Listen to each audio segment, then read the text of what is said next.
Ladies and gentlemen, boys and girls, children of all ages, if you are listening to the sound of my voice, then you're tuned in to another episode of Marking Out Amongst Friends, the podcast. You know me, it's your boy, Jay Reedy in the building. And you know if I'm in here, I'm never in here alone. Of course, I got the queen of podcast herself, the master of swerves and curves, coming at you, the one, the only, Lady Great One. Y'all give a hand for my co-host, y'all. What's up? Are you ready for another interesting wrestling talk? Because I got some swerves and some curves for you. Swerves and or curves. Mr. VIP was not able to make it with us tonight, so me and Lady Great One going to thug this one out for part one of our WrestleMania show here. We got 2 episodes left. A little over a week left before the granddaddy of them all, WrestleMania. Lady Great One, are you ready for WrestleMania yet? It seemed like it came up a little quick. Man, I've been ready ever since SummerSlam of last year. I cannot wait to see what in the world is going to happen. I'm so hyped and so ready for this. Damn straight. All right, so other than the WrestleMania part 1, giving you guys what one of the last stops on the road to WrestleMania, we also got some topics to discuss. First and foremost, do you guys think that Asuka is being underused? Also, we're going to spend some time talking about how hard it is in this generation to get over as a face. But before we jump into any of that stuff, you know what I'm going to do. It's time to hit my damn music. Like a fan. Yeah. Marking out. He was marking out, man. 450 off the top with the top splash. Leader of the new school, ain't no way to stop us. Mark it out, screaming loud, tell me who you with. Competition is none, cause we lunatics. Walk with me down these roads if you're all in. I love the feeling, baby, time to go to work again. Come together like a fist and we do it proud. Light it up and burn it down, cause we marking out. He was marking out, man.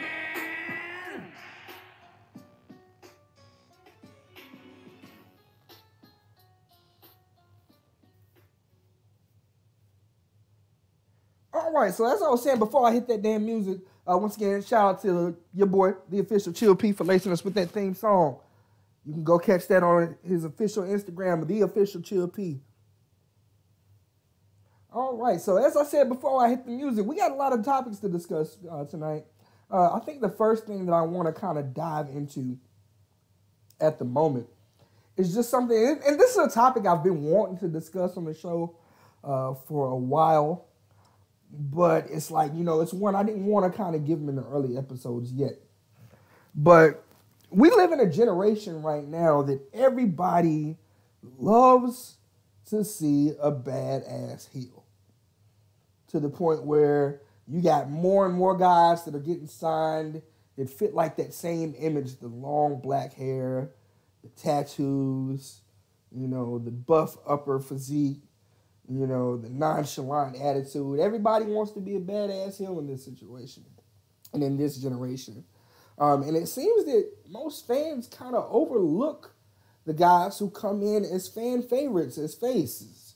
You know, there's a lot of guys who, back in the day, would love to get on camera and be a face. In this generation, most of the time, you really only see a good face that's over because they were heel first. So one of the things I want to discuss tonight is how hard is it in this generation to truly get over as a face? So, Lady Great One, who are some faces out there? When we think of faces in this generation, who are the first couple of names that come to mind? Well, one person who comes to mind as one of the biggest baby faces will always be John Cena. Preach. That name obviously resonates with WWE. He's granted more wishes than anybody ever in the history of Make-A-Wish. One of the most requested people, one of the most giving people when it comes to that. So just as far as that concerned, there's only one that's really a true, like, over the top, can never go back as much as we may have wanted it to as adults, but can never go back to being a babyface again. And that's John Cena. Absolutely. And, Cena is definitely the first name that comes to mind for me, especially in this generation.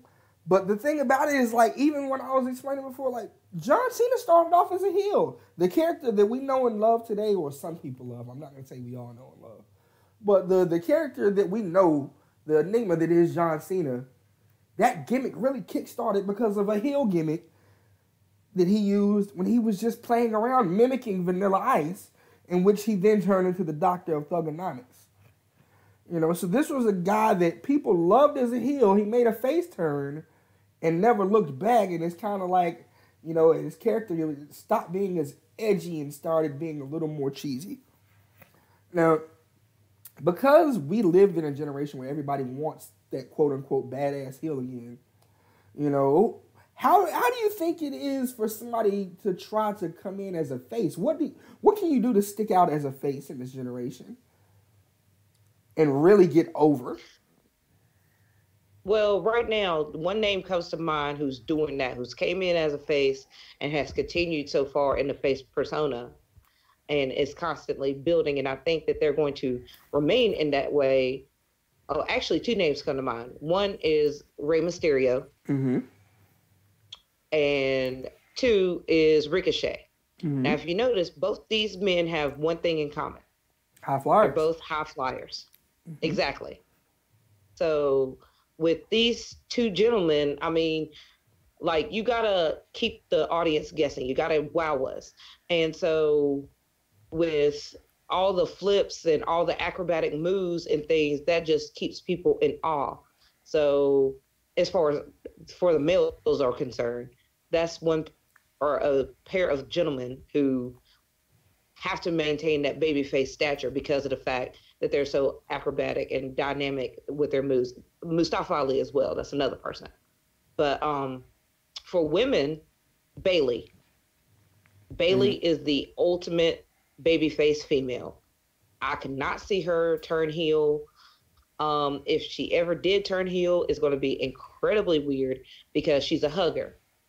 And her whole gimmick, come out with the wacky waving inflatable arm flailing tube men. Try to say that 20 times fast. Ain't even gonna happen. But coming out with the inflatable tube men, with the side ponytail, little girls love Bayley.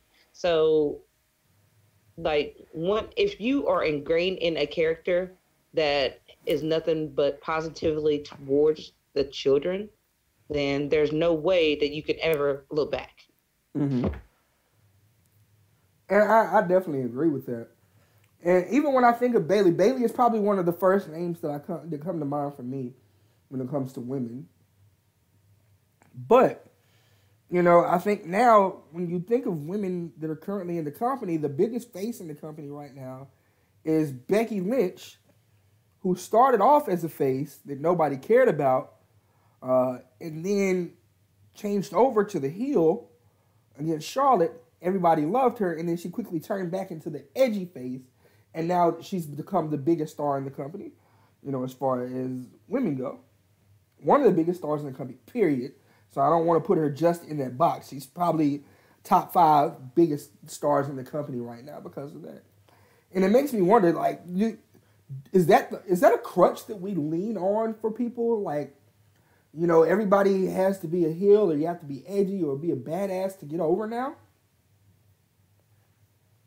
Well, with the way that people are geared up nowadays, we're so desensitized and there's so much negative going on. It's hard to just be a straight, over-the-top baby face. You have to have something about you to you either have to really play up to kids, or B, you have to have a like edge to you to where it's like, I don't care what anybody thinks about me. I'm going to do me regardless. Mm-hmm. So, like, right now, Becky is the second coming of Stone Cold. Mm-hmm. Anti-authority, just straight badass. Mm-hmm. For lack of a better word, bad last.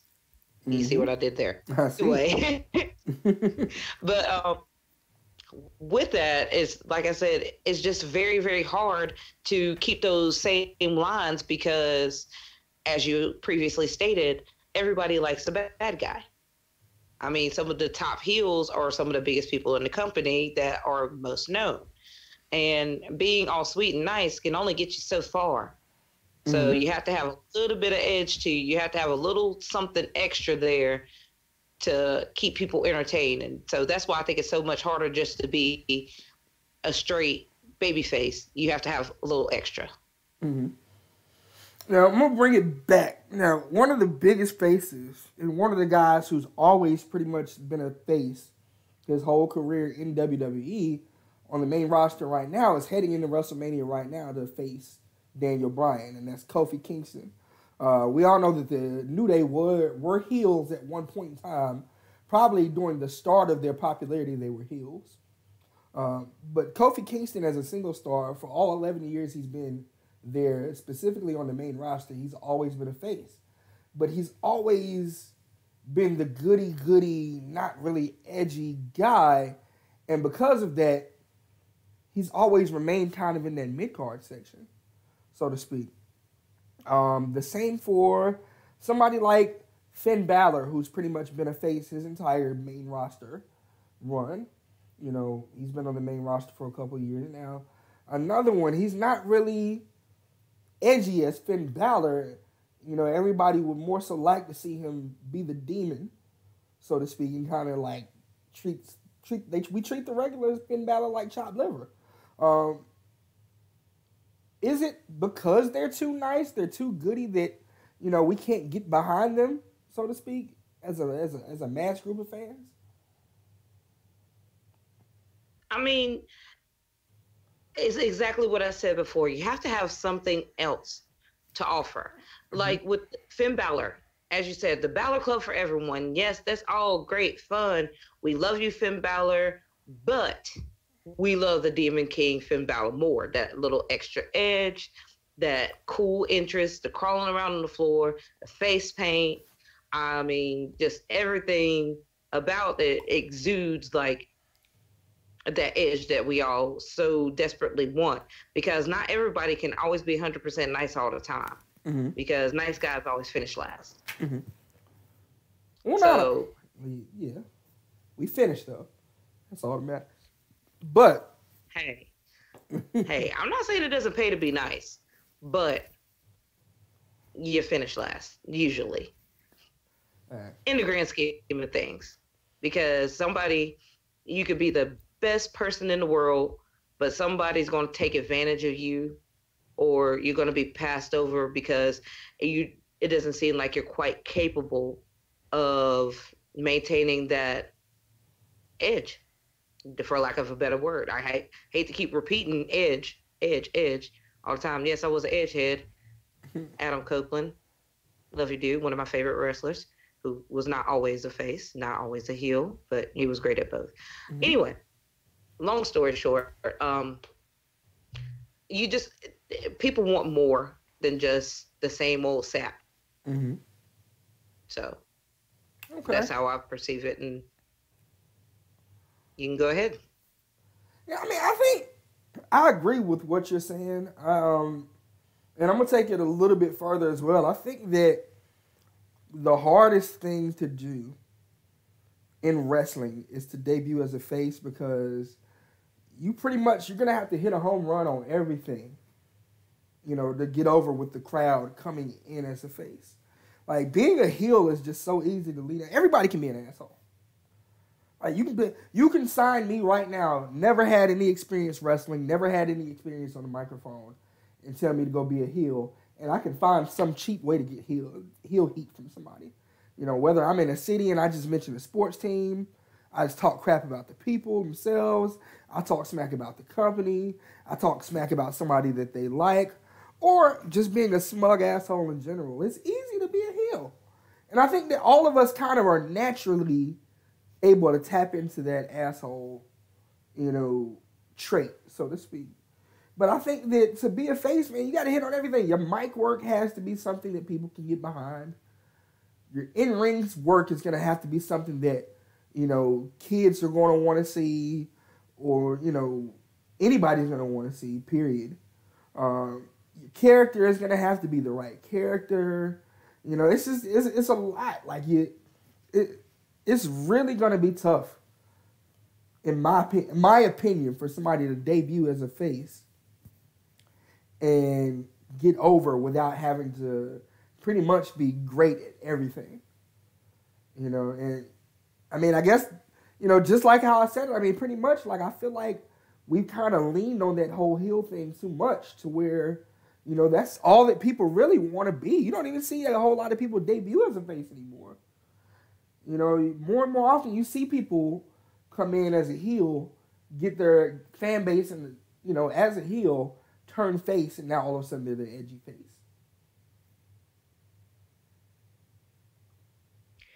And like you can see how well it's translated for some people. Charlotte is a great example of this. Mm-hmm. She didn't need to come in as a face or a heel. Charlotte just had to come in as Charlotte. Mm-hmm. Smug, arrogant, second generation superstar. Mm-hmm. Like silver spoon in the mouth. But she's just a whole nother breed when she's heel versus when she's face, though. It's just I love heel Charlotte. Like she's so, like you said, she didn't need to be either. She could be just Charlotte, but when she was great when she came in as a face, but the moment that she flipped the switch and turned on Rick and really just started talking her shit on the mic, it just was like, I felt like she separated herself from everybody else in the roster after that. And she hasn't looked back, really. I mean, up until recently with Charlotte, I mean, she can get a little boring as a face, but we all know what she's really capable of. And when she plays that walking that tight, thin rope between face and heel very, very well. And that's another thing that has to be done too. Mm-hmm. If you can turn on a dime and work that in between that tweener roll, that's where the money is. Mm-hmm. That's why Kevin Owens is so successful. That's why Charlotte is so successful. That's why Daniel Bryan is so successful. Mm-hmm. That's why the Miz especially is so successful, because they have figured out that delicate balance to work that tightrope between face and heel at the drop of a dime. Absolutely. So that's why certain people can't really get over it that much, because they haven't quite worked that tightrope. Because, like, say, Sasha, for instance. Sasha is a fake face. Yeah, she to me, a fake face. Like, she's like, yay, I'm just here. I'm going to smile and wave to everybody. Yeah. What I'm really thinking is I'm about to, at any given time, stab somebody in the back, like Corey Graves always refers it to. Mm-hmm. You just wait, because everybody like what? Sasha's ratchet. Mm-hmm. Everybody like the heel Sasha. Everybody like the boss, the legit boss, not this boss hug connection Sasha. And she's really just riding Bayley's coattails when it comes to playing the face, because she doesn't have that face mentality, and we didn't accept her as a face. She came in as a heel. We won't heel Sasha back. Yeah, I think that I definitely agree with that. And you mentioned Stone Cold earlier. I think Stone Cold really kind of is what spawned this. Stone Cold changed the game for faces. He was the first guy that we see to be like a franchise face of the company guy in WWE that wasn't the goody-goody two-shoes like your Hulk Hogan's, or your big, super muscle-bound guys like your Ultimate Warriors, or even Bret Hart, so to speak. Bret Hart was, forever in that goody-goody range. And Stone Cold was really that first person to come in and say, hey, I'm going to be the toughest SOB. I'm going to have a catchphrase, don't trust anybody. I'm going to come out here and drink a beer, and I'm going to stun my boss, and people are going to love it. And I think he kind of killed it for everybody else. Like, after you see that, you're like, I don't want this, I don't want this guy that's going to come up and tell me to drink my milk and eat my vitamins anymore. Like, I like the beer guzzling guy here.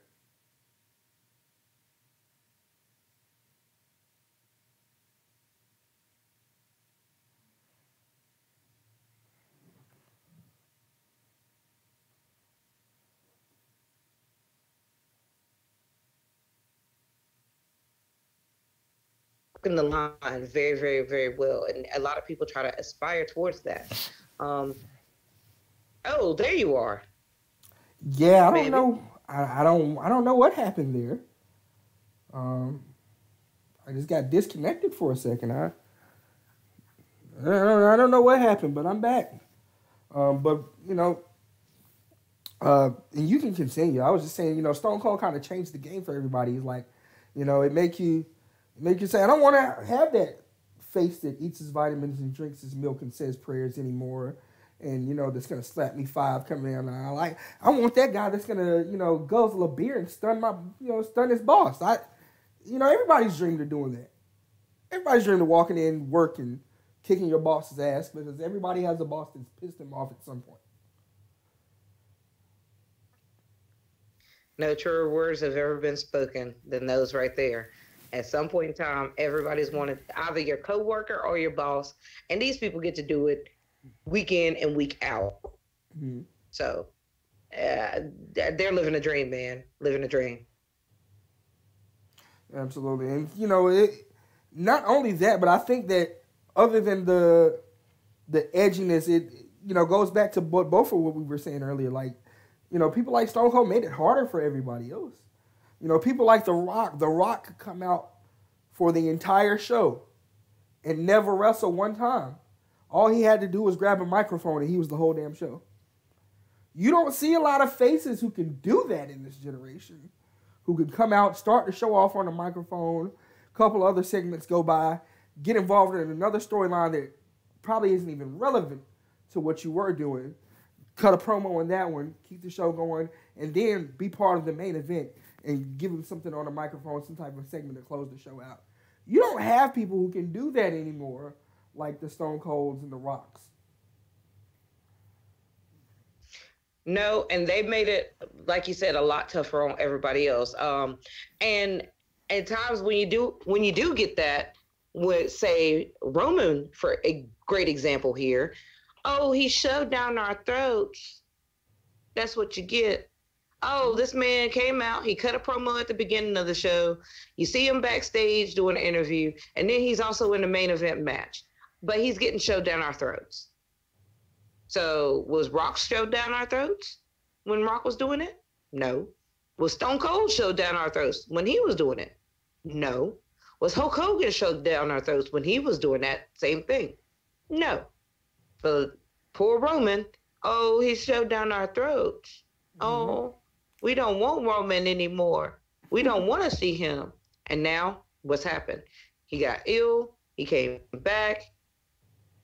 And the man is still there. And it left a huge hole to fill as far as the face of the franchise when he left. Now, Seth Rollins is picking up the ball and running with it, but, it's another thing, like, if we can't lean on anybody else, we already know we can lean on the Shield. So if Seth Rollins was to go down tomorrow and Roman Reigns, for some reason, God, I don't wish this on him, but for some medical reason couldn't return as early as he thought. Who the hell is going to be the face of the franchise now? Who's going to be the man? But we're talking about actual men in this instance. Like, who's your guy you're going to put up against Brock? Who's going to be your guy to be the face of the franchise in SmackDown? In SmackDown, if you take AJ Styles from SmackDown and put him on Raw to make him the face, who becomes your face of SmackDown?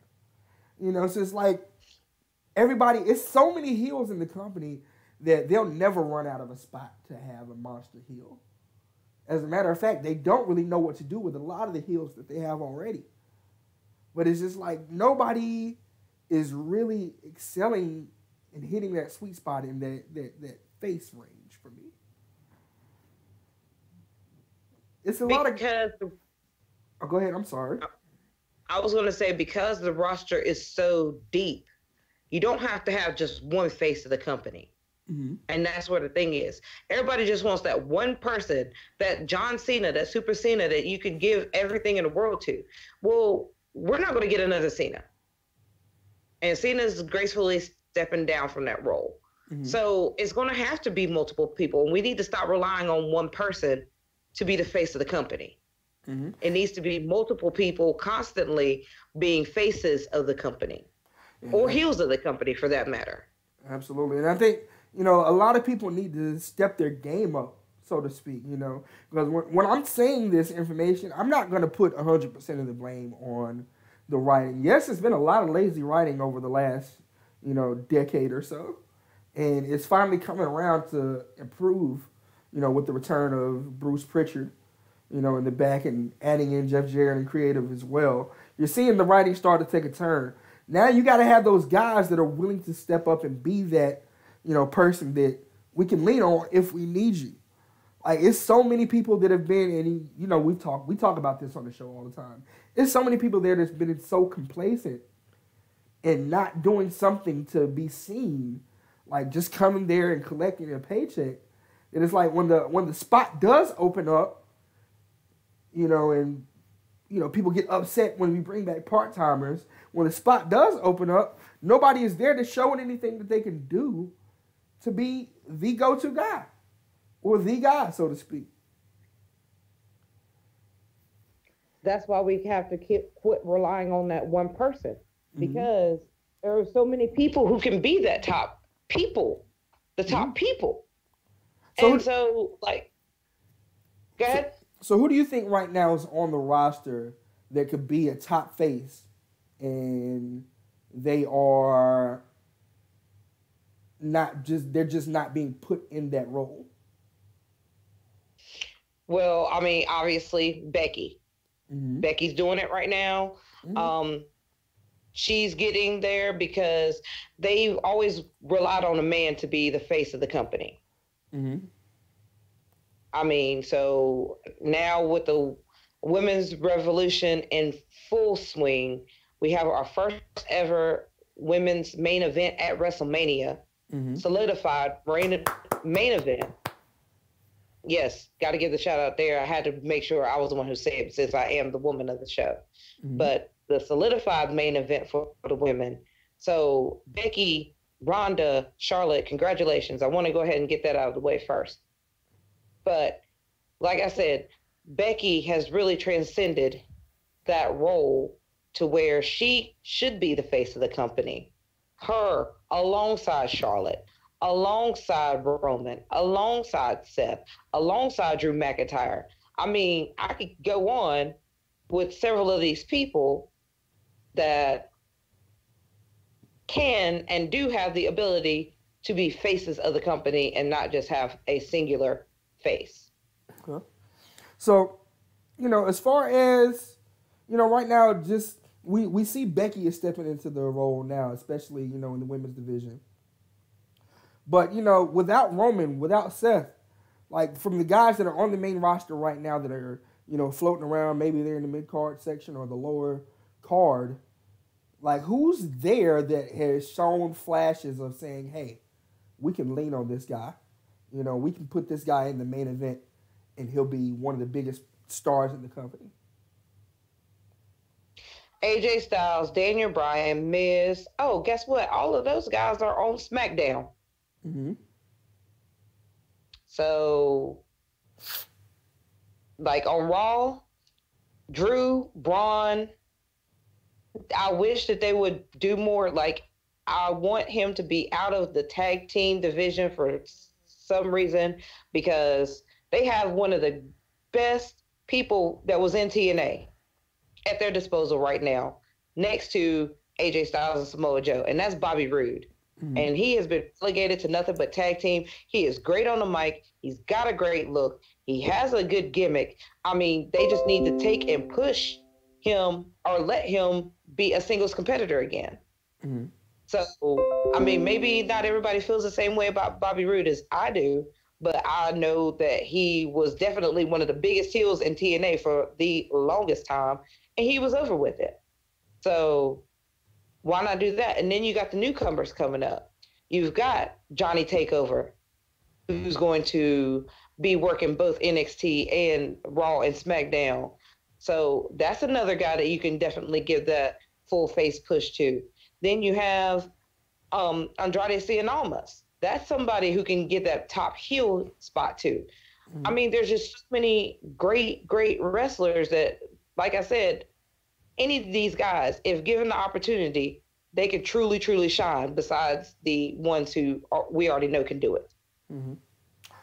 Now, as much as I usually agree with you, a lot of those guys, other than the first couple that you named, I'm going to disagree with as far as being superstars as faces. I think there's a lot of them that were, they had the NXT background that we're going to love, so a lot of them we're already going to love. But I don't see Bobby Roode carving out his niche, as a superstar face. Like, I think that a lot of people liked him when he came to the main roster because of his heel work in NXT. And, of course, everybody wanted to participate in the Glorious song, too. But Bobby Roode is an amazing heel. Cien Almas, amazing heel. I said heel and face. I said top heel, too. So that's where I was really putting those people into. But see, I don't allowed opportunity. Because Lord knows, we just need Brock to be gone. We do. No offense to Brock Lesnar, but we need Brock to be gone. We do, but those guys, man, I don't know how much of a draw they would be as top faces. Like, heels monstrously, yes. But those guys, I'm not sure about faces. Like, I would say somebody who's been floating around, in the mid card to lower card that could probably be a major face, somebody that you can lean on, would probably be, for me, one that I've said for as long as I can remember now, is going to be Finn Balor. I think Finn Balor is definitely, he's got everything that you would want in a top face. The character, he's got in-ring work. I agree there. Yeah, he's got the look.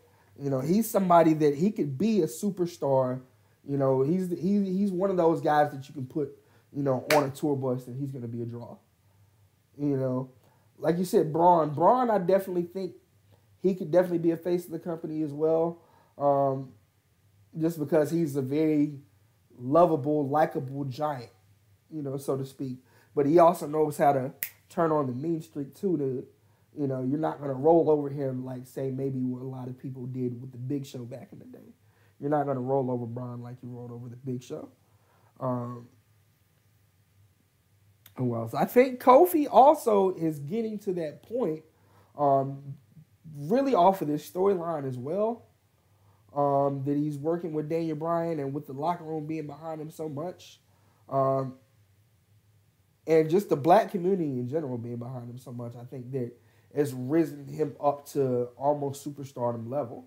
I think that depending on what the outcome of this match is, and I don't necessarily mean just a win, because I do want him to win, but just, depending on how great this match is at WrestleMania, this could put Kofi over the top, or it could push him further to the bottom to the point where, you might be seeing Kofi go to AEW at some point. I definitely think WrestleMania is the make it or break it moment for him. It's the feast of famine, so to speak. Well, there's something that I would like to get to on that Kofi situation, but I don't think it's quite the right time for me to delve into it yet. Mm-hmm. So let's go change topics over to your next topic of discussion, I believe you had in mind.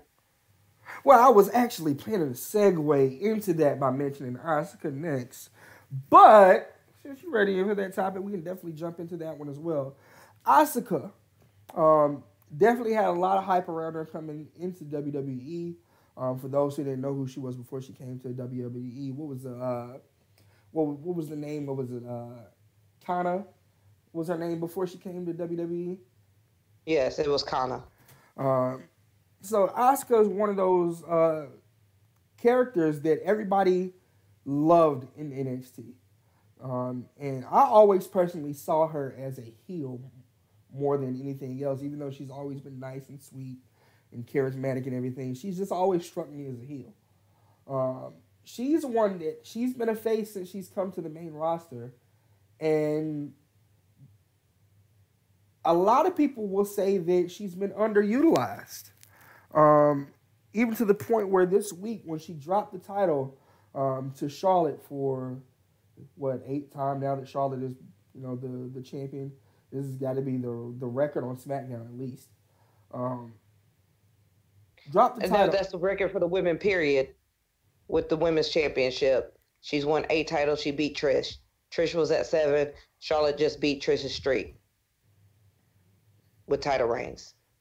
But a lot of we see a lot of people on social media, a lot of the women in the locker room commenting on social media, saying that they think that Asuka deserves better, and it drew a lot of people saying that WWE is not really using Asuka correctly.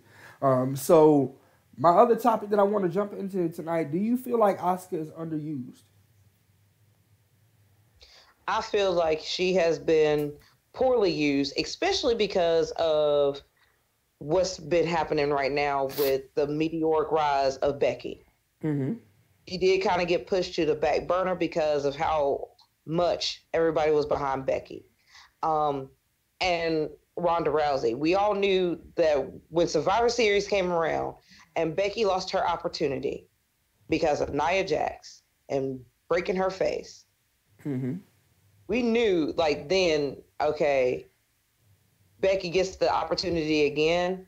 Becky is going to be the one to take out Ronda. That's pretty much all it was. And so that also left a void in saying that, no offense to Asuka, but the SmackDown women's roster is not that deep.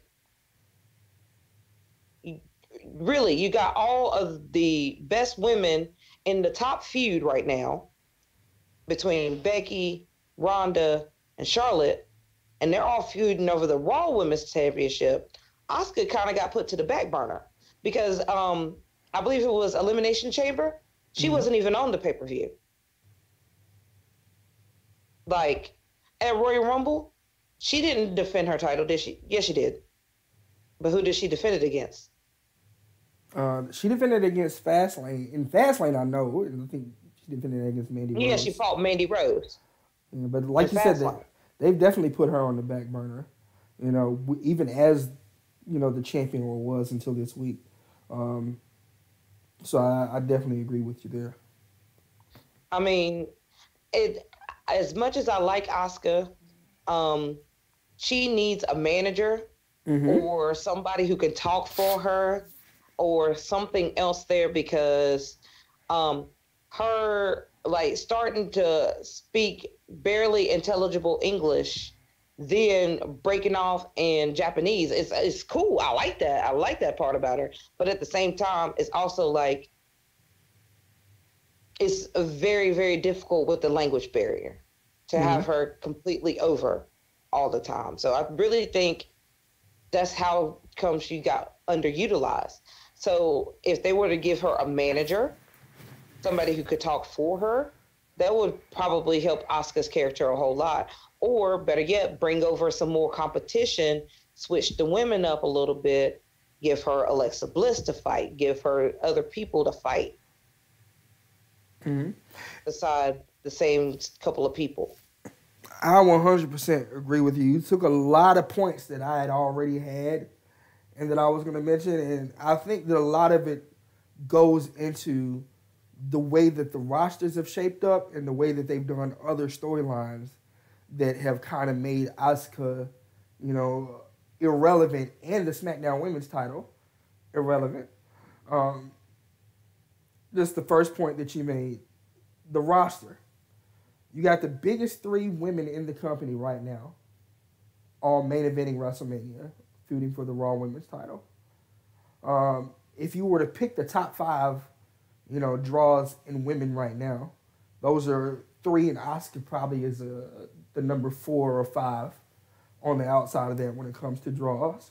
As far as talent goes, she's definitely top 2 talent-wise. But as far as a draw, she may be that number 4 As or 5 a draw, spot. she's outside of that. I actually say that Asuka's outside of that. Because, like you said, outside of Becky, Charlotte, Ronda, Alexa Bliss is still a bigger draw.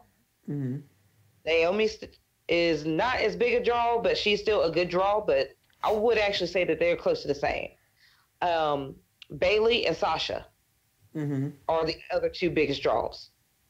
So Asuka falls somewhere around that 7th, 8th spot, in my opinion, because you got to think of the other 4 horsewomen and Sasha and Bailey as well. So, and all of them are champions. And that was the next point that I was going to get. You just keep intercepting all of my points right now. But as far as the other women that are involved, you got the top 3 involved in a main event match. And you got the other 2 women that are in that elite class are the current women's tag team champions, and they're putting the tag team division on their back right now. So then, now that you got Becky, Sasha, Bailey, Charlotte, and Rousey all tied up, you're forced to have to try to book matches with Asuka and put together something, a program with her and Mandy Rose. You know, you've already partners her up with Naomi. Naomi is probably, like you said, the next in line, you know, as far as people can still wrestle. Alexa Bliss, of course, you know, if she could be medically cleared to wrestle, she would be, you know, probably feuding with Asuka at the moment. But, you know, it's like you have to go way down the list to kind of give Asuka an opponent at this point. And I think because of that, mixed with the fact that she hasn't really done much to stand alone on just her character, it's like it's a recipe for destruction for her. Honestly, this is another thing that shows that we need to put a little more stock behind some of the other women as far as faces go. Because I think Asuka could definitely jump up the elite status if she was truly a heel. Like Asuka, like you said, give her a mouthpiece, give her a manager to talk about probably how devastating she is, how lethal she is, have her come out there and beat the hell out of some people, you know, build her character up to be like this raw, almost unbeatable figure, but don't put that streak back on her. God, no. Please don't give her another undefeated streak. But, you know, she should be built up as a dominant women's wrestler, so to speak. And A, you can't do that as a face. B, you can't do it when you take all of the talent and put them elsewhere while you're putting her in the spotlight. And C, injuries. Because, like, one of the best people for her to feud with, they feuded down at NXT. Right now, is currently injured and on the shelf, and that's Ember Moon.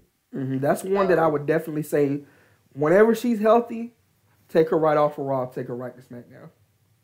I don't want to see Ember Moon go back to Raw. When she comes back, take her directly to SmackDown. SmackDown needs a lot of that talent over on their side right now. So I would actually say not only just Ember Moon, but that was just the first name. Yeah, not just Ember Moon, but a lot of the folks that they're bringing up from NXT, I would think just pipeline most of those women directly to SmackDown to kind of bolster that division. You know, with Raw, between the horsewomen and Ronda Rousey, it's going to be hard to get in over there and get screen time and, you know, still be adored and loved. Hell, you could have even moved Nia Jax over to SmackDown during this time frame if she wasn't in the whole tag team title picture, and she could have feuded with Asuka. You know, that could have been somebody.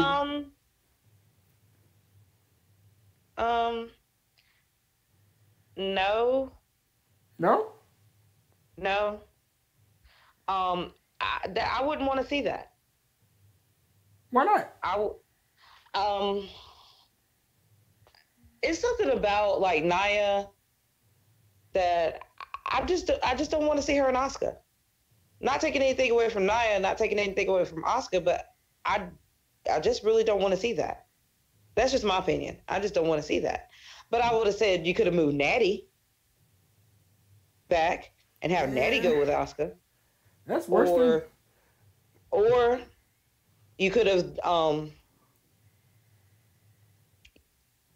bring up this person. I mean, I can't wait for her to come up to the main roster, and I would love to see what she has to offer. Kairi Sane. Huh? You gonna say Kairi Sane? Actually, I would like to see them come up together as a stable. Kairi, Asuka, and Io. I like to see them come up, or like to see Kyrie and Io come up and join Asuka. Now that I don't want to see, and I hear me out. Now that one I don't want to see just because I'm tired of them pairing up race together. I'm sick of it. I'm the Lucha House Party, the New Day. You put all the Samoans together. You put the Japanese women in a tag team together on in NXT.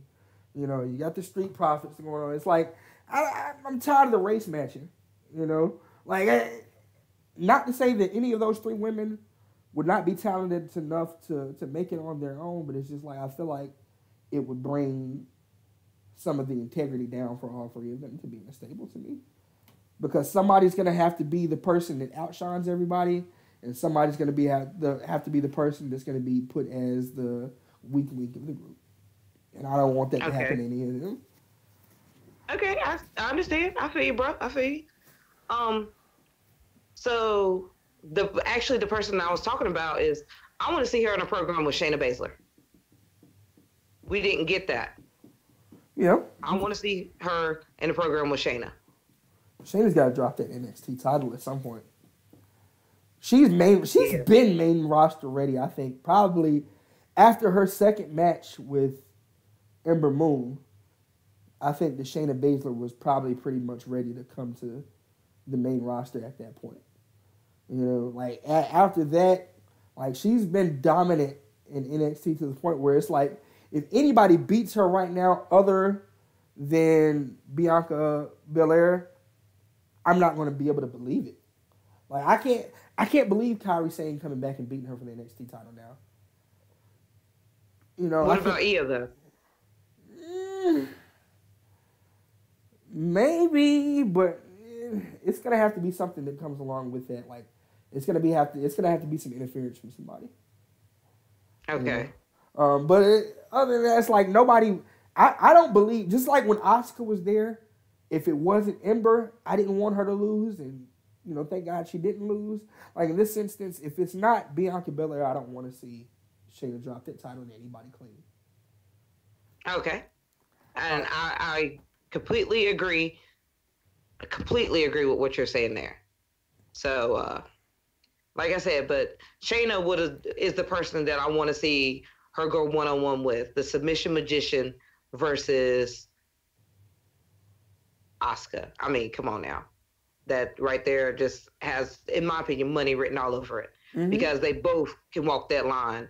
And Shayna is, the bigger heel, and Asuka technically would be the face in that situation, but she doesn't have to be. Mm-hmm. Yeah, Shayna just has to be the bigger heel. Yeah, I mean, that one, I think if that feud, you play that feud just right, that could boost both of them into superstardom.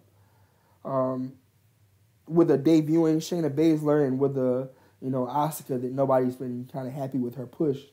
As far as me personally, though, I don't think that I think that I ride the fence on this one a lot, honestly.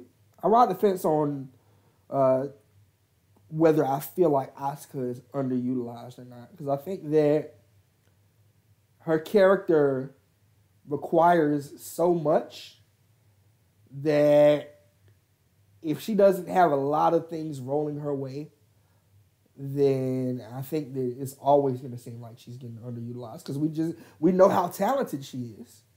Even after Charlotte won, Charlotte still stood behind Asuka on social media and said that she was flat out the best in-ring competitor she's ever faced.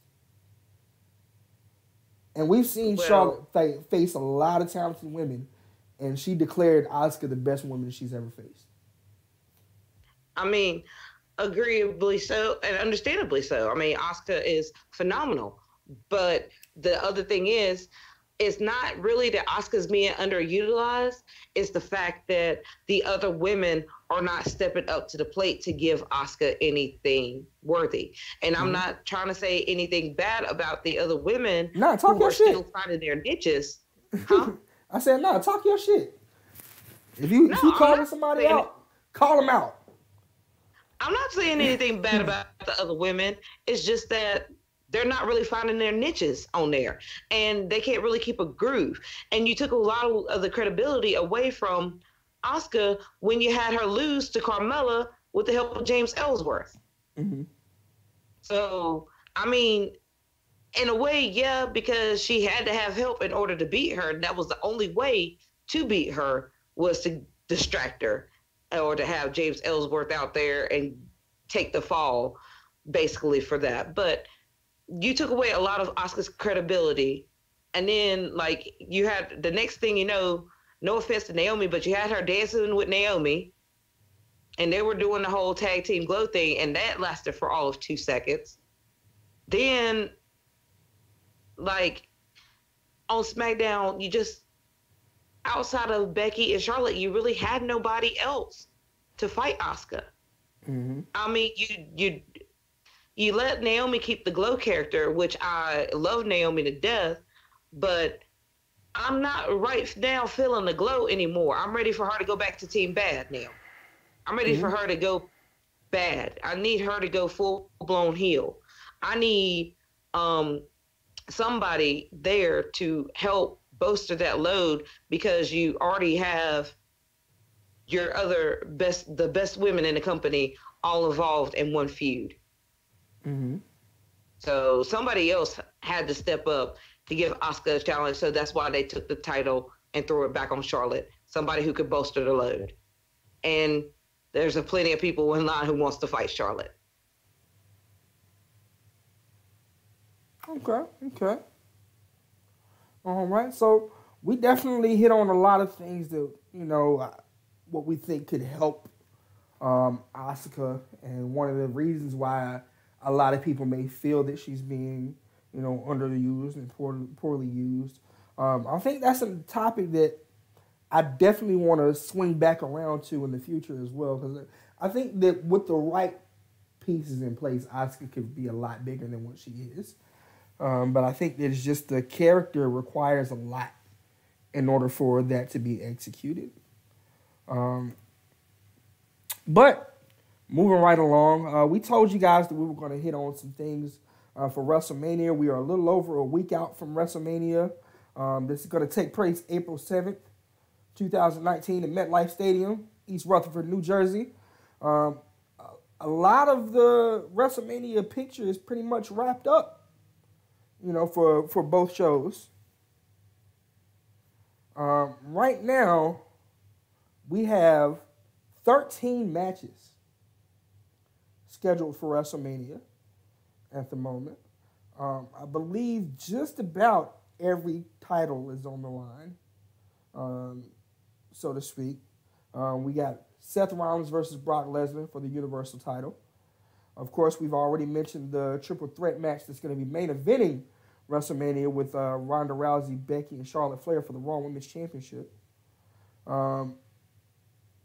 got Buddy Murphy versus Tony Nese. Now, I haven't been watching 205 Live lately, but Tony Nese, I believe that was one that you brought up that could be next in line to be the guy in 205 Live. Oh, yes. Tony Nese, the quote-unquote masterpiece. I just came up with that. I'm not sure if he's even using it. But, yeah, I mean, he's up there. He counts his abs. Why not? Why not go with Tony Nese, the masterpiece?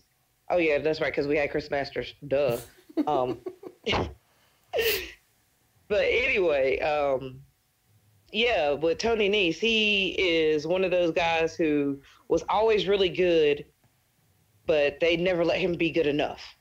It's kind of like the whole Asuka situation. They're really, really good in the ring, but there's something that was not quite there. But now that he's got a little bit more confidence and stuff about him, Tony Nese is really like giving that, okay, well, I've been hanging around with Buddy Murphy, and Buddy Murphy's just going to look over me? I don't think so.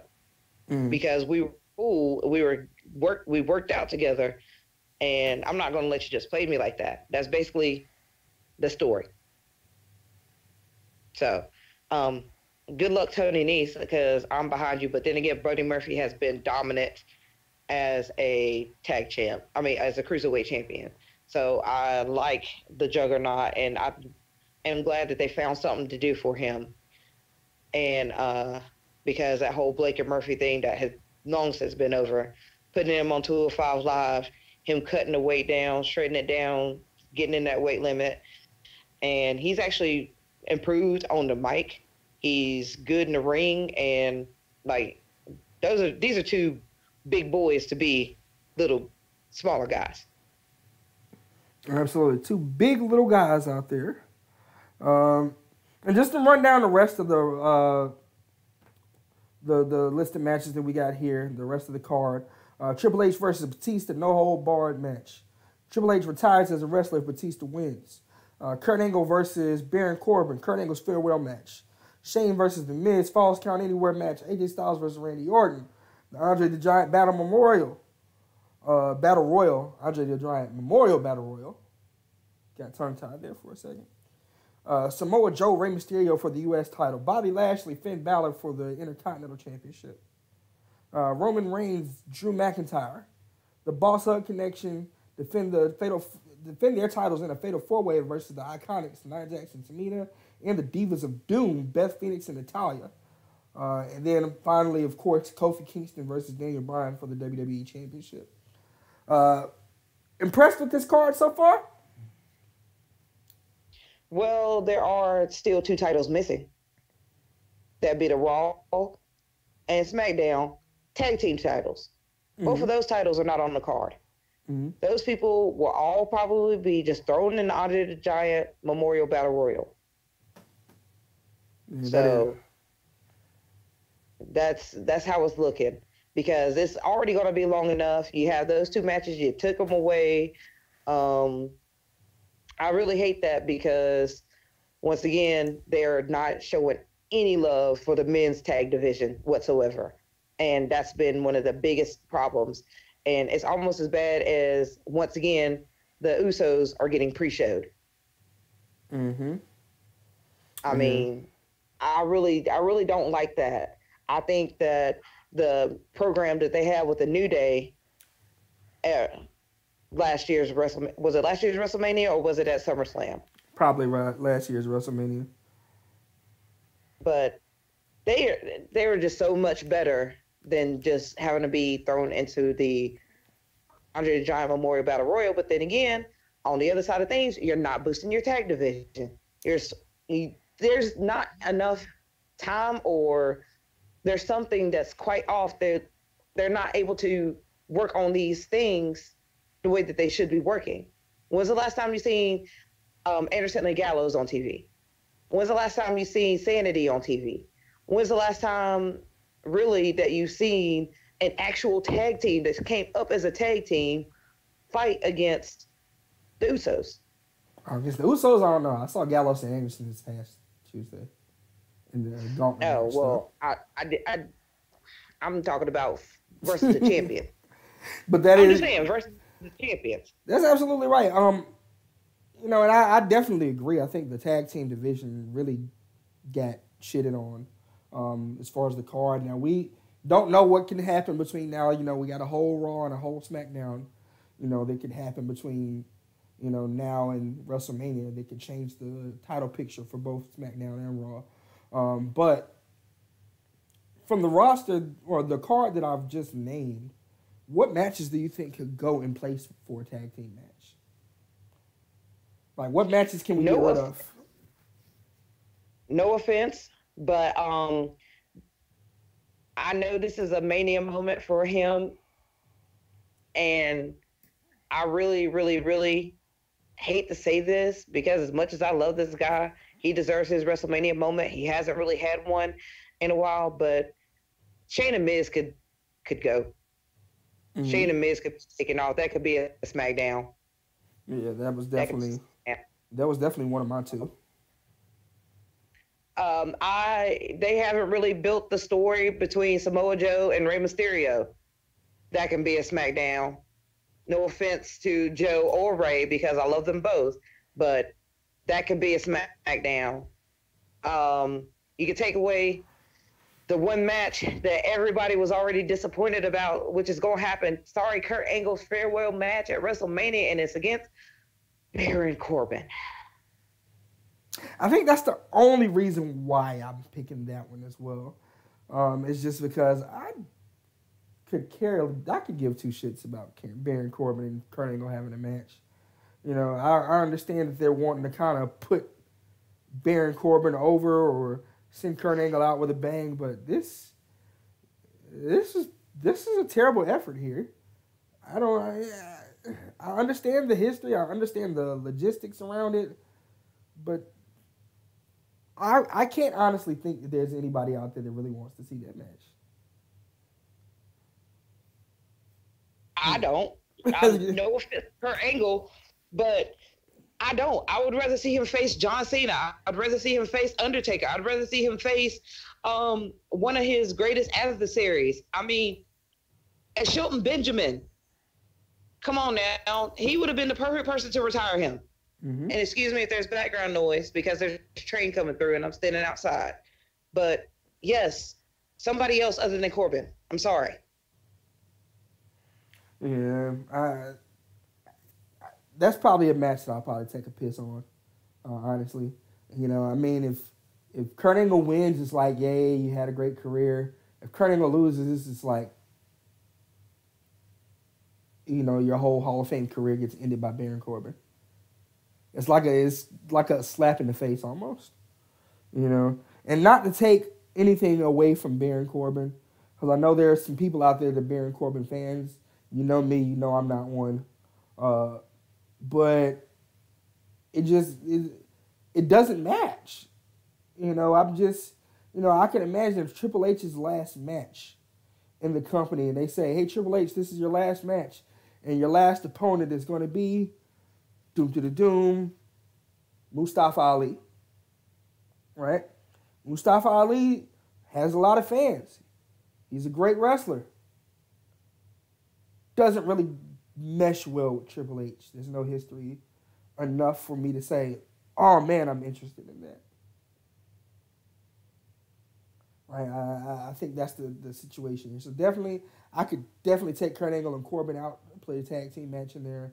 I could definitely take Shane and Miz out and put a tag team match in there. I'm almost willing to go back on the Shane and Miz thing just because it's going to be Falls Count anywhere. I know Shane is going to jump off or something. Or he's going to fuck himself up in some way that is going to make everybody say, oh. So I'm almost willing to say I'll let that one stay. And to play devil's advocate here, the match that I honestly think can go is the Andre the Giant Memorial Battle Royal. This is like the most meaningless gimmick match that they have every year. I mean, you win a trophy, and to say that, hey, I'm the world's most valuable jobber here when you win this tournament or Battle Royal or whatever. It doesn't mean anything. You don't get a title shot. You don't get any more exposure. It doesn't boost your career. What is it here for? Well, like the same thing went with last year's inaugural WrestleMania Women's Battle Royal. Mm-hmm. Naomi was the winner. What did Naomi get? Nothing. Mm-hmm. A trophy that looked like the JJ. Sorry. That trophy did look like the JJ. And I'm just going to keep it that way because I'm trying to be PG the best way I can say it. But it looked like a feminine part. Okay? It really did look like a feminine part. That trophy was not pretty at all. But, okay, it's just like getting a participation trophy in sports. Mm-hmm. It's like getting perfect attendance. Like, well, you didn't do anything. You just showed up every day. Exactly. You know? Exactly. Nobody cares. You don't get into college because you got perfect attendance. You know what I'm saying? So, I mean, it's meaningless. It really is. And it'd be different if there was some incentive behind it. Mm-hmm. It would be more if that person could be like the Money in the Bank. Like, that could be like you just solidified your spot in a Money in the Bank ladder match. Give some sort of incentive to it.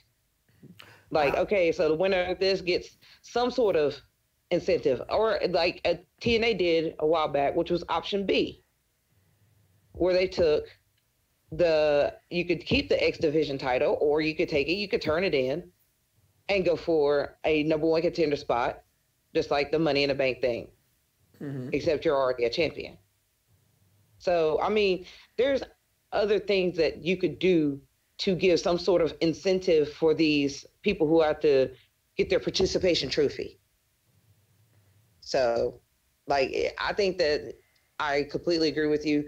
That is a very useless match, but it's also a way to get a celebrity involved with minimum to no risk, just to have that celebrity exposure like we've had for so many years. Oh, God, I forget the guys that were hosting WrestleMania are supposed to be in that match, too, huh? Yep. Colin Jost and Michael Shea. And that's the only thing that they do on Saturday Night Live is the weekend update. So I mean, yeah.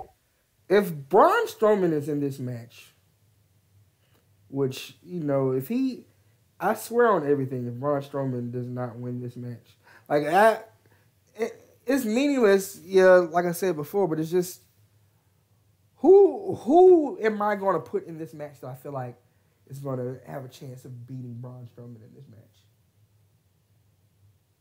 If you take the entire field to throw out Braun Strowman, like they've done with Big Show in damn near every battle royal, like they've done with Kane in damn near every battle royal, like they've done with Mark Henry, you chop down the biggest tree, then you let the smaller guys and leave them to do their thing.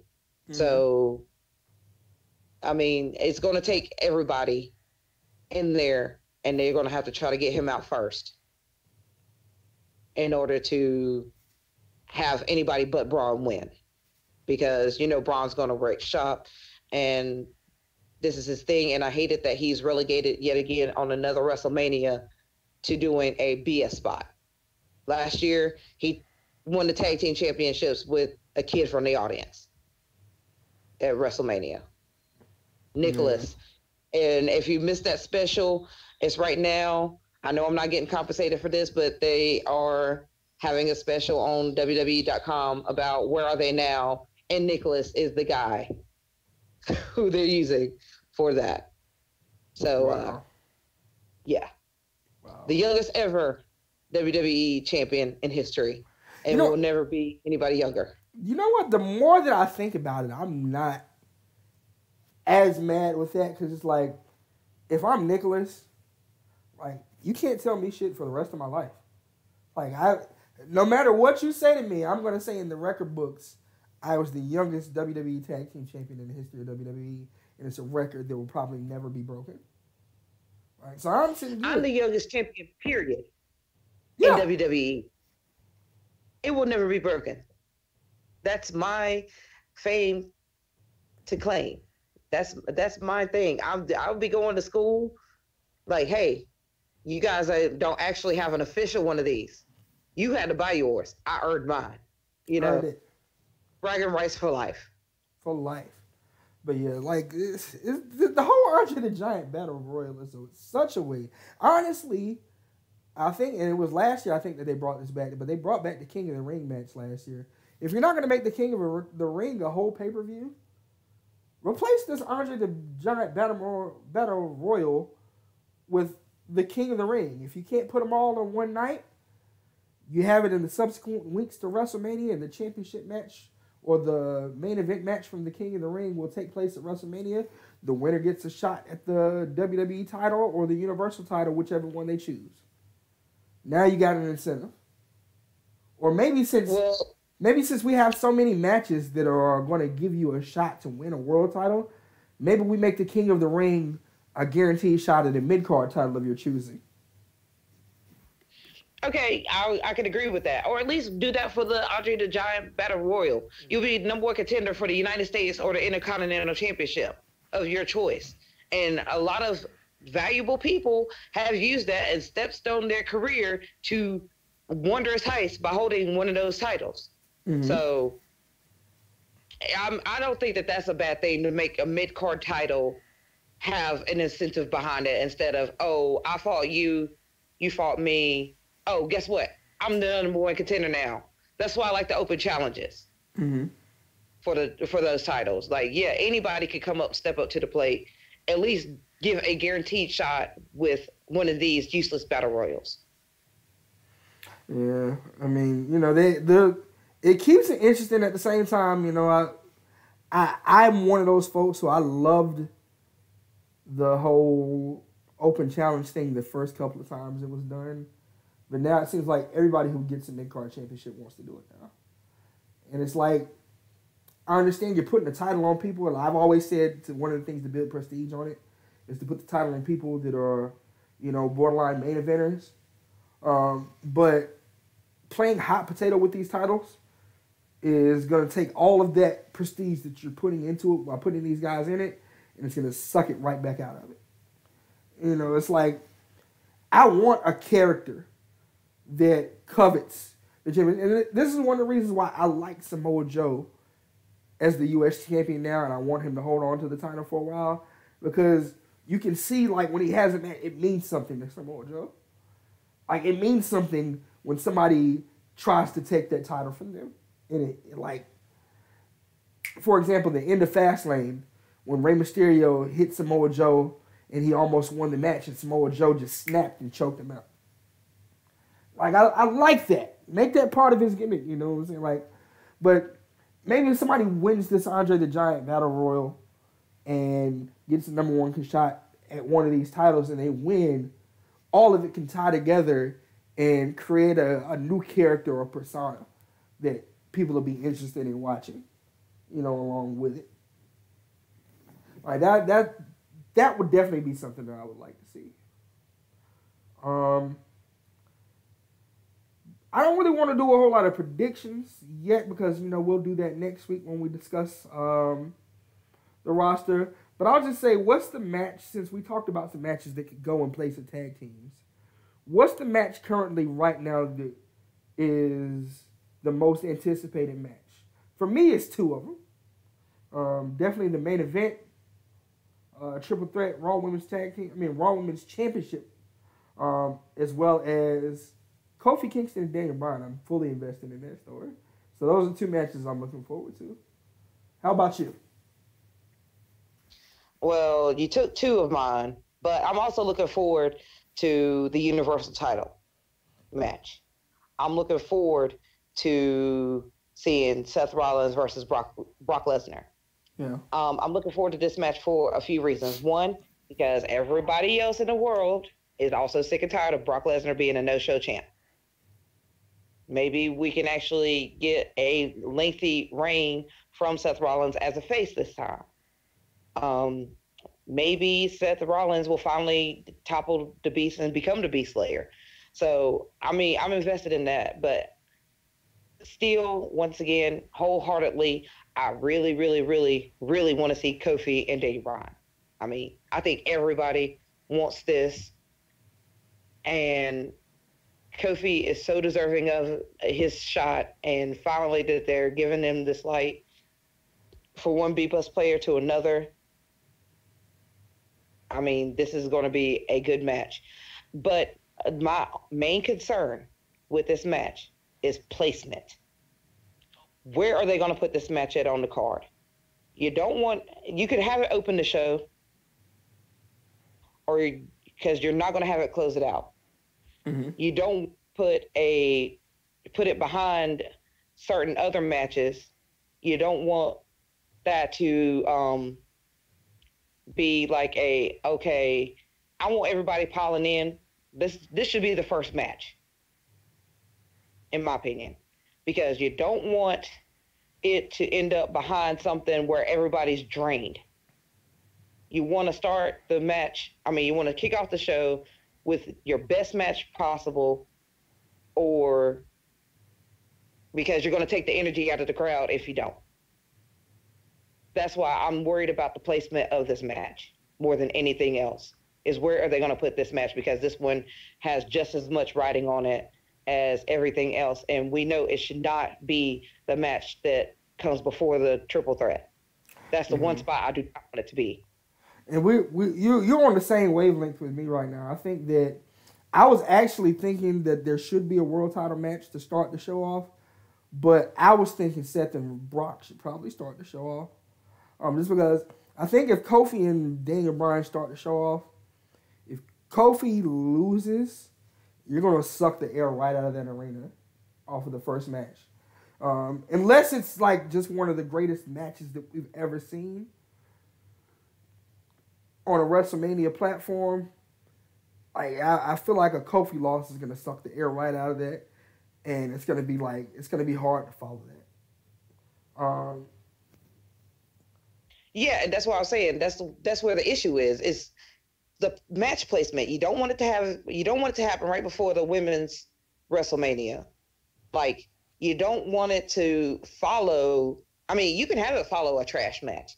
You can have it follow a match that I didn't get a chance to say that I thought was useless, which was the other mid-card title match, Bobby Lashley and Finn Balor. Unless Finn Balor's a demon, I have no use to see this match again. Because really, Bobby Lashley should only be fighting Brock Lesnar. That's the only person I really wanted him to come back and fight, because they have not fought. And that's just me. I don't know how you feel about that, but but still, match placement is just so important. If it's in the middle of the show, if it follows like the women's tag team match, if it follows that, then maybe it might be it could be okay following that, or following the Corbin and Angle match, because nobody really wanted to see that anyway. Or that should be the match that follows that, because nobody wanted to see that anyway. They're going to have the energy sucked from them in some time at WrestleMania, and that's going to be the match that's going to suck the energy. I do apologize. Definitely. Before we close out the show here, I do want to take some time and go into Takeover too. Of course, Takeover is not going to have as many matches as WrestleMania. You know, Takeover is going to give you that hot five. So let's go ahead and look at the roster right now for the upcoming NXT Takeover pay-per-view. Hang on one second. Before you get into that, I have one question. Mm-hmm. Takeover happens on Friday night this year, right? I believe so. Let's see. Because I think the Hall of Fame is on Saturday night. Let's see. Instead of... And it's Takeover... New York. New York. Let's pull up the roster here. Sorry, you guys. I'm transparent. I wasn't prepared to pull it up yet. Let's see. Because I think... Yes, it is taking place on April 5th. So this is going to be on Friday night this year. Ooh. That's interesting, because I'm so used to having it be the night before when they have their takeovers. So for it to be 2 nights before, that is very, very interesting to me. Could be some swerves and curves I see coming. Damn straight. So let's see. So our hot 5 matches that we have for NXT TakeOver New York. Pete Dunne will be defending the WWE United Kingdom Championship against the newly arrived Walter. A lot of buzz surrounding Walter before he came to WWE and before he came to NXT UK. Johnny Gargano versus Adam Cole, baby. 2 out of 3 falls for the NXT Championship. The Velveteen Dream defending the Knack versus Matt Riddle. Shayna Baszler defends her title in a fatal 4-way with Kairi Sane, Io Shirai, and Bianca Belair. And, of course, Aleister Black and Ricochet, the winners of the Dusty Rhodes Classic, are facing the War Raiders for the NXT Tag Team Championships. So, nicely rounded card here. Is there any match, since we started off negatively with, WrestleMania, is there any match that you feel like could be replaced with another match on this card? Nope. Okay. Nope. This card, the way it is, I love them going with the concise 5. There isn't anything that I would say should replace. If anything, I would say there is one match that I want to see that was supposed to happen but didn't happen. And maybe that's just me, but it was in the makings of having a Donnybrook and the words of Mr. VIP. But Keith Lee and Dominik Dijakovic. Mm-hmm. That is a match that I could possibly see sliding in there on TakeOver just to show how these two super heavyweights are. Those some big agile boys. Those some big agile. I said those are some big agile boys there. Oh yes, oh yes, oh yes. So I would say that would be something that you could add into it, but not necessarily take a match out for, because their solid 5 core that they've been rocking with is great. Mm-hmm. So I see that they could possibly slide that in as an impromptu match. They have them start off in the back and then just work their way up to the ring, and just out of nowhere get a ref out there, boom, and we're having this match happen right now. They're tired of waiting. They didn't get their opportunity. They're tired of waiting. They're ready to go. And that's all I can say. But the 5 matches that they do have is going to be a great card. As always, NXT rarely disappoints. Rarely. I think for me, and I know it's going to be a lot of people who are going to listen to this and going to take it the wrong way. I think for me, I don't necessarily want to remove any of those matches to replace them with anybody. But definitely, even though they got great chemistry, I don't know if I'm really feeling the tag team of Aleister Black and Ricochet. I feel like it's like we put these guys together because we want to keep them strong, and at the same time we don't have anything to put them in yet. So we made them a tag team, and I don't really, like I said, they have great chemistry together in the ring, but I just don't really see what makes them like this tag team that, you know, should be worthy of being champions, so to speak. So, well, here's the thing. I think that this is more of their farewell to NXT, because we've already seen them come up on the main roster. So this is just more or less like a farewell to put over the War Raiders. I don't think that there's anything leading to them really taking the tag team titles off of them. The War Raiders, this is going to be their first defense if they won it. So I think that this is more of like a farewell send-off match for Black and Ricochet. That's really why I think this match is really for. And just to showcase how well the War Raiders do together in that high-pressure spot. I definitely get that, and if that's the case, I can definitely agree with it.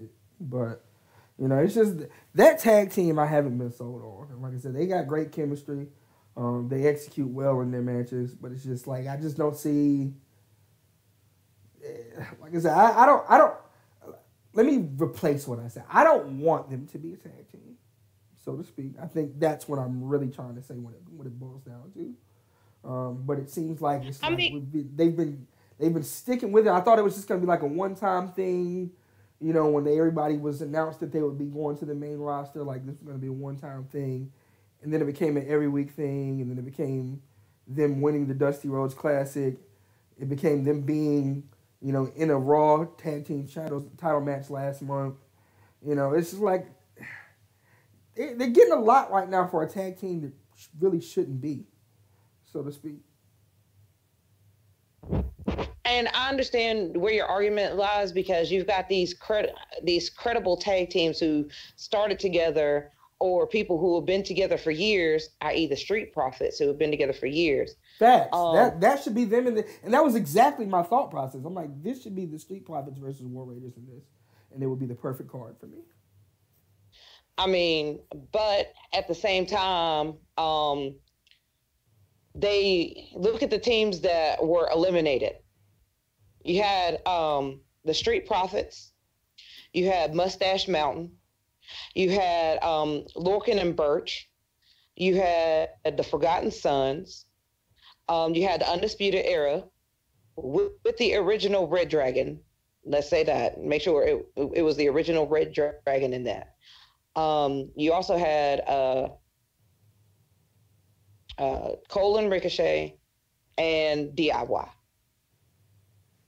So really, to be honest with you, I think the reason why they gave that spot is because of what happened with Ciampa. Mm-hmm. And maybe they were supposed to be like eliminated the way that they were, mainly because of the injury and the surgery to Ciampa. But I know that they were really hyping up towards Gargano and Ciampa for the title, for the NXT title. So for them to win the classic together, then all of a sudden him turn his back. And then boom, I got a partner that I can't trust. And then I'm going to have to fight him. I think maybe that was the direction that they were going, or maybe, like I said, just because this is going to be a send-off for them. And the Street Profits are showing a little bit more edge to them now. And they're not just going to be some next level Crime Time New Day combination. Mm-hmm. So I feel that the Street Profits, like after this is over, are going to quickly rise up because the War Raiders or whoever becomes tag team champions, they're going to need somebody else to fight. Mm-hmm. So I think the Street Profits are like, they're finally getting the recognition that they've so earned, and their time is coming. It just might not be right now, but their time is coming very, very, very soon. Yeah, and I feel like in my heart, I think the next tag team up that NXT is probably going to push will probably be the Forgotten Sons. But the Street Profits have definitely, like, as far as fan favorites go, they got the fan support already. And they don't even have the wins to have as much fan support as they have. It's just, they're just so naturally charismatic. Like, Montez Ford is amazing in the ring. Amazing. And then D'Angelo Hawkins, I done messed his name all up. Angelo Dawkins has definitely done a lot to improve as far as his in-ring. I know when the Street Profits first started, the general consensus was like, all right, it's just Montez Ford and this other guy. But they've really turned into a really great tag team. And, you know, as far as the gimmick goes, like, their gimmick was always great. I think it's going to be hard for them not to remind people of Crime Time just because of how they act. But that's definitely a tag team that will be on the lookout for in the future. And I'm not even just trying to blow smoke just because they're a black tag team. And, you know, I'm a black guy, and, you know, black people tend to support other black people. They're really that good, in my opinion. Oh, they are totally that good. And I can't wait to see them in a program with the rest of the Undisputed Era. I mean, I want to see that program. I mean, there's so many people that I want to see fight and get that spot. So, yeah, I mean, I want to see these programs. I want to see them with the War Raiders. I want to see them in these higher profile tag matches that they've been getting. And I like the Street Profits, and I'm going to support them, of course, because I think that they're good guys, not because of race. I just think that they're a really good tag team. And the same thing I could say about the Forgotten Sons. I really like them as a tag team, and I'm ready to see what they're going to do with Jackson Riker, for those of you who really don't know, a.k.a. Gunner, a.k.a. the North Carolina boy, Phil Shatter. If you didn't know that, I just dropped a little bit of knowledge on you. But, yeah, from Hickory, North Carolina, or Gastonia, somewhere out in the western part of North Carolina. Somewhere in the sticks. We know he's it's here in the western part of North Carolina, and I like the look. I love the character. I've always liked Gunner when he was on TNA. So, like I said, Mania season is always great, and I love the takeovers and stuff like that. But to me, the most exciting thing is the week of Mania after it's over. That following Monday, we Tuesday. Know that Raw is going to set it off. Yes. So that's what I'm anxious. The most anxious for with this week is what is going to happen after Mania is done. That's when everything usually goes crazy. So I'm really, really hyped. And getting back around to NXT Takeover, like I said, that card to me, it looks great just the way it is. Mm-hmm. So I'm really, really, really excited to see what they're going to do, how the story's going to play out, and is my undefeated mentality going to stay undefeated with Bianca is holding that title over Shayna Baszler? We'll have to wait a week to find out. So next week, part 2 of the Road to WrestleMania show, we're going to give our predictions on NXT Takeover New York. We're going to give our predictions on WrestleMania 2019. But as tonight, I'm going to jump into my final thought here. For me, personally, this is just one to throw out there. Shout out to all of our guests that have been on the show this season. This is episode 15 already in season 2, and it feels like we just started. WrestleMania is also the halfway point, or the half season point, the mid-season point for our show. That's the next biggest pay-per-view. We got 2 more of the big 4 to come up, and of course you know that once SummerSlam comes, that's when we end our season. So I'm definitely, shout out to everybody who's participated in making Marking Out Amongst Friends, the podcast, great.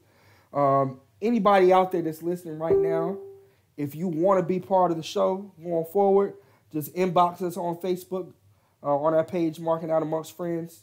You can inbox me personally, Jay Riddy in the building. I go by Jonathan Richardson on Facebook. Yes, I put my government out there. I ain't scared. But inbox us.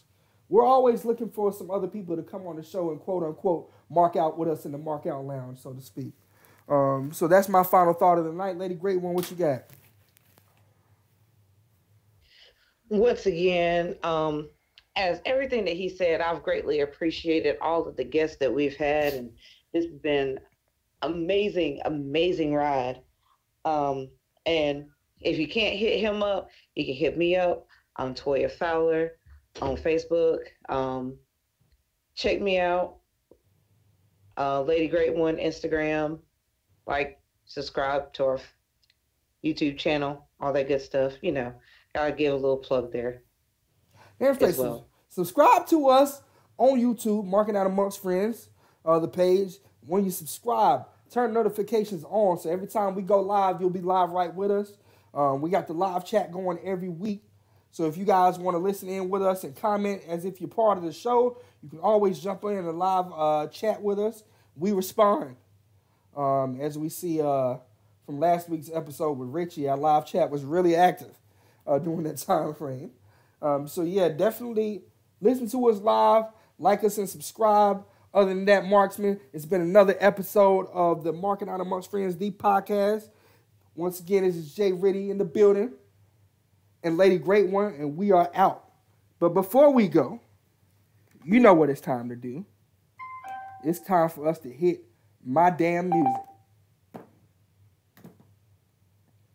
If it works here.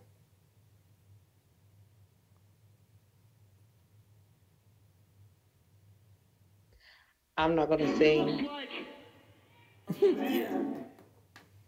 Marking out. He was marking out, man. 450 off the top with the top. Leader of the new school, ain't no way to stop us. Mark it out, screaming loud, tell me who you with. Competition is none, cause we lunatics. Walk with me down these roads if you're all in. I love the feeling, baby, time to go to work again. Come together like a fist and we do it proud. Light it up and burn it down, cause we marking out.